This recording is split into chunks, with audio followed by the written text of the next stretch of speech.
You have never seen reality. Not once. Not for a single second of your life. Right now, feel the chair beneath you, the weight of the air on your skin, the quiet hum of electricity in the walls. It feels solid, undeniable. It is the most convincing thing you know, and almost none of it is real.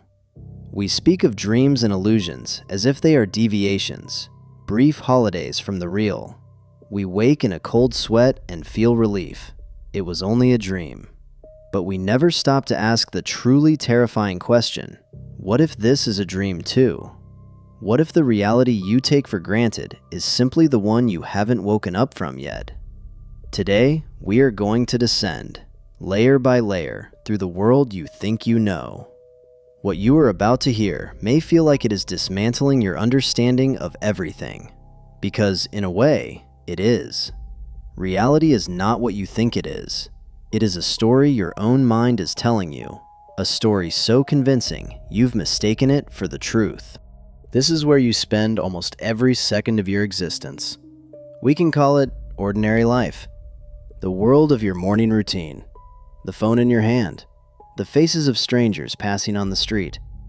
In this layer, everything seems simple, obvious. Things exist and they behave exactly as you expect them to. A cup of tea, placed on a table, will stay there. It will not dissolve into mist or turn into a bird. The world runs on a set of rules you have absorbed since birth. This stability is comforting. It lets you move through your day without being paralyzed by doubt. When you see a car, it is a car. There are no other options. We exist inside this shared assumption of objectivity. But the only reason you believe any of it is real comes down to a set of notoriously unreliable witnesses, your senses. And even on this most superficial level, cracks begin to appear. The world flickers. You've seen these glitches yourself. An optical illusion that forces you to see movement where there is none. A mirage on a hot road that shimmers like water. A ghost ocean that vanishes as you approach. You may have heard of the rubber hand illusion, where your brain can be convinced that a fake rubber hand is your own. Threaten it, and the person flinches. Their own sense of the body betraying them in real time. Your mind is also constantly hunting for patterns, faces in the clouds, voices in the static, a phenomenon called apophenia. It imposes meaning where there is only noise. These are not amusing party tricks. They are demonstrations, proof that your perception is not a clear window onto the world, but an active and often flawed interpretation of it. What you call reality is, at its most basic level, a collective hallucination. We have simply agreed to hallucinate the same things. The sky is not blue because it is blue. The sky is blue because the vast majority of our brains are wired to interpret one specific wavelength of light in the same way, and we attached a word to that shared experience. We voted on the color of the sky. But this is only the surface. What's underneath it is worse. You are likely watching this on a screen, a phone, a laptop. Inside that device, a storm of complexity is raging. Electricity, binary code, billions of operations every second. Yet you don't need to understand any of that to use it. You interact with a simple, intuitive interface. Icons, buttons, a glowing rectangle. Without that interface, the device would be an impenetrable block of code, a useless rock, humming with processes you could never hope to engage with. Your brain, some cognitive scientists propose, does exactly the same thing. It never shows you true reality, the raw, chaotic flood of energy, frequencies, and data. Instead, it builds you a personalized user interface, an operating system for survival, refined over millions of years of evolution. And what do we call this interface? We call it color. We call it sound, scent, texture, taste. We even call it time. Everything you perceive as color is a narrow band of the electromagnetic spectrum. Your eye detects a sliver of it, roughly 400 to 700 nanometers. The rest of it, the ultraviolet, the infrared, the X-rays, the radio waves, all of it passes straight through you, unseen. It is there, but for you, It does not exist. A snake perceives infrared. It sees the world in gradients of heat, a thermal landscape you cannot imagine, no matter how hard you try. And a snake, standing where you are standing, would be looking at a completely different room. The world you see is not the world. It is a heavily edited, radically simplified version, custom built for a human being. This is where the first real chill sets in. The realization that you are living inside a projection. A model constructed specifically for you. The true reality is infinitely more complex, and it is permanently hidden. You live in a beautiful, ornate cage, and you can never see the bars.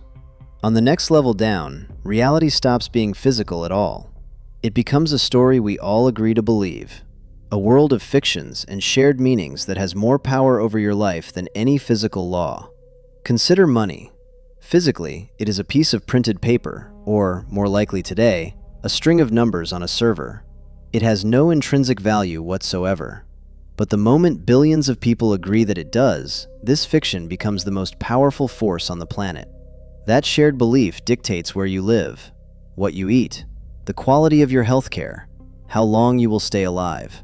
Neuroeconomists have shown that receiving money lights up the same reward circuits in your brain as sex, gambling, or addictive drugs.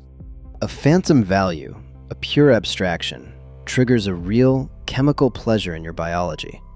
Money has no reality of its own. Its effect on you is brutally, physically real. Or take the borders between countries. Look at the Earth from orbit and you see no lines. One single, unified planet.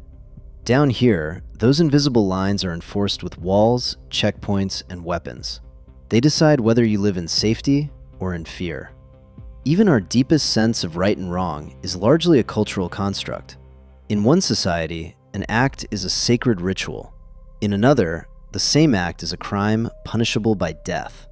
The anthropologist Clifford Geertz described these as webs of significance that we ourselves have spun, and in which we now hang suspended. This layer isn't physical, but it isn't any less real to us. We obey its unwritten laws because they have become part of the architecture of our lives. And there is a terrifying fragility to that. This entire world of meaning is held together by nothing but collective belief. Belief is a fickle thing. What is sacred truth to one group is absurd or threatening to another. When these webs of meaning collide, the result is conflict, war, and the deaths of thousands of real, physical people. Our imaginary world bleeds into the physical one, and it leaves very real scars. Everything you've heard so far is the comfortable part. Now we enter the world of science, and the floor gives way completely. Science tries to describe the fundamental principles of the universe, including the parts we cannot see or feel. What it has found is profoundly strange.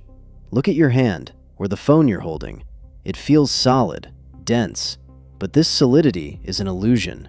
All matter, if you zoom in far enough, is almost entirely empty space.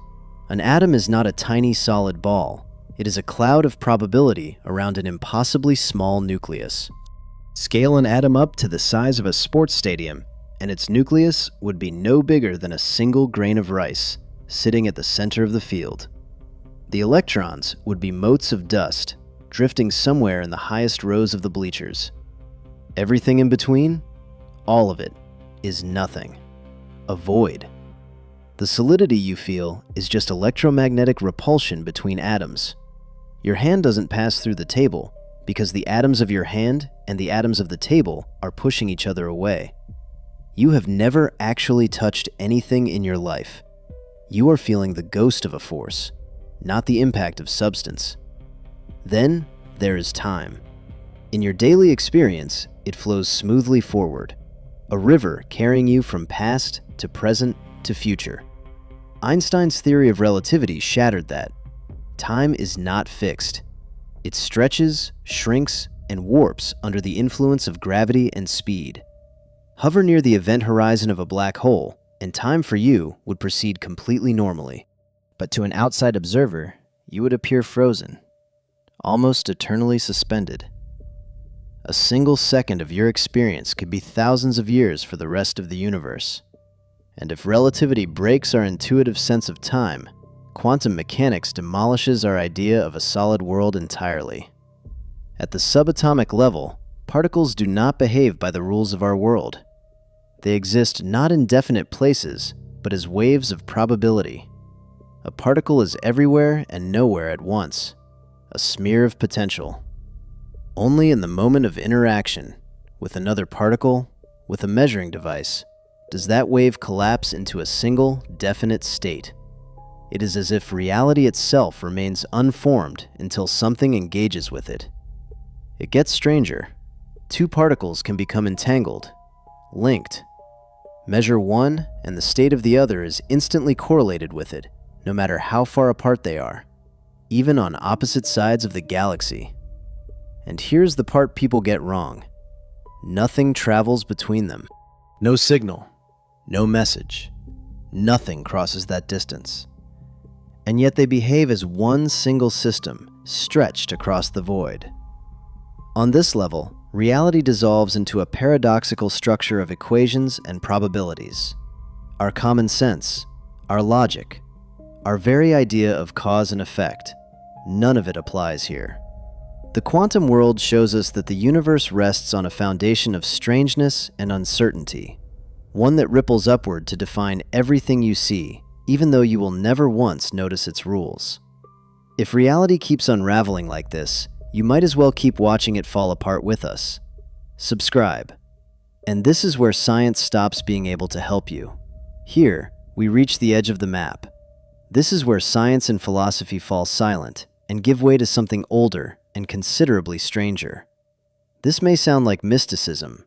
I'm asking you to listen anyway. For thousands of years, across countless unconnected cultures, mystics and philosophers arrived at the same radical conclusion, one that modern science is only now brushing up against. The world you see is not the final reality. It is an illusion. In Hindu and Buddhist philosophy, this is the concept of Maya. It teaches that the everyday world is a kind of veil, obscuring the true nature of things, tricking us into perceiving a chaotic universe of separate material objects. Behind that veil, it is said, lies a deeper, unified, incomprehensible wholeness. People in deep meditative states, and those who explore their own consciousness by other means, report something remarkably similar. They describe dissolution, the boundary between the self and the rest of the world simply disappearing, a profound sense of unity with all of existence, encounters with impossible geometric landscapes and non-material presences. It sounds like nonsense, the ravings of an altered mind. It stops sounding like nonsense when you realize how consistent these accounts are, across cultures, across centuries, between individuals who never had any contact with one another. In Stanley Kubrick's 2001, A Space Odyssey, there is a famous, baffling sequence where the main character travels beyond the infinite.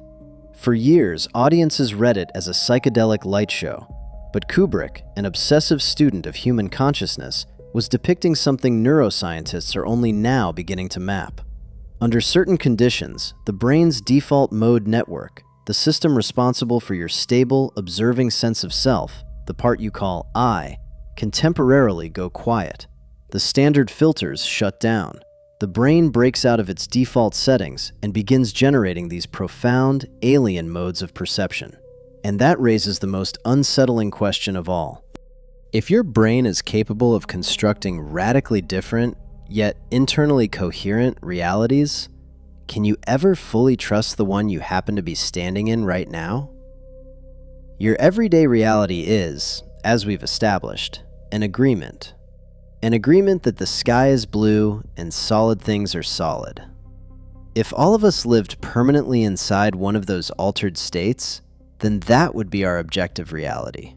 The world of impossible geometry would be the normal one, and this one would be the hallucination.